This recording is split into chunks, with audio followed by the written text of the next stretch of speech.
Hello everybody, and a warm welcome from my side to this pre-course in optics by the Abbe School of Photonics, Friedrich Schiller University Jena in Germany.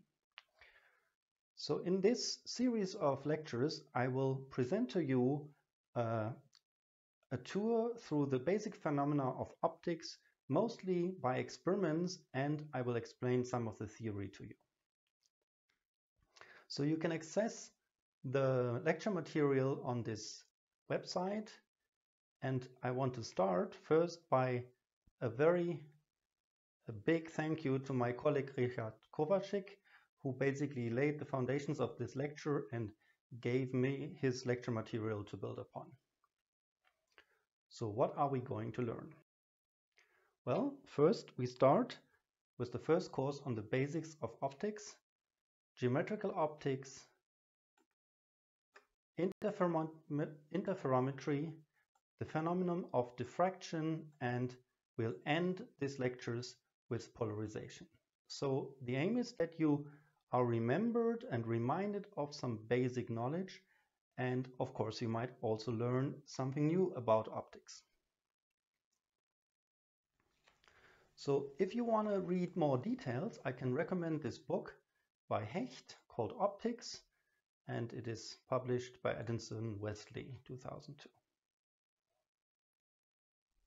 Of course, the book contains a lot more material than we are going to be able to cover in this lecture series. So let's start right away with geometrical optics. We're starting with the laws of reflection and refraction. Then we go into Fermat's principle in optics, continuous geometrical optical imaging. Then we are dealing very shortly with aperture stops, pupils, and windows, a little bit of aberration theory, and then end this first lecture on optical instruments. So what is geometrical optics? Well, it is an approximation where you are imagining that light travels by rays. It travels along straight lines, which are called light rays.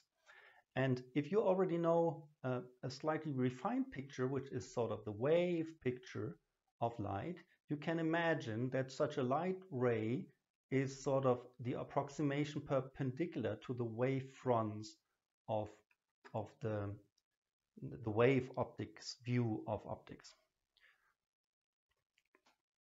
So what are the assumptions? Well, propagation in straight path in a homogeneous medium is called a light ray, and more precisely it is the direction of flow of energy, so in other words the direction of the pointing vector.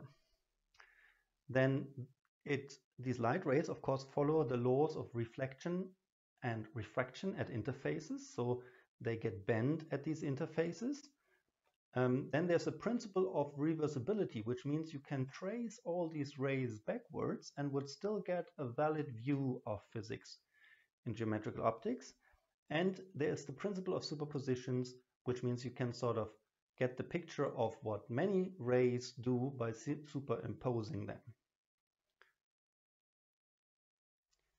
Here you see such a simple ray diagram where a light ray going this way travels through one medium, hits an interface as shown here, where it transitions from one medium characterized by the refractive index N1, or also called index of refraction, into a second index of refraction, a second material N2. And if these numbers N1 and N2 differ, then this direction of the light ray will change inside the medium. So here we see, for example, the situation going from air into water. So the light ray gets bent towards the normal of that surface, the interface surface. And of course, in addition to that transmitted ray, we also have a reflected ray going this way. And of course, the laws of reflection tell you that the angle of incidence towards the surface normal is equal to, on the opposite side, the angle that it is leaving towards that normal. So that's the law of reflection. We will treat that a little bit more in detail. So let's start with an experiment, the laws of reflection and refraction. In this experiment, I will do some explanations, and the current video will stop and you continue directly in the playlist with the experimental video, and afterwards comes the continuation of the lecture.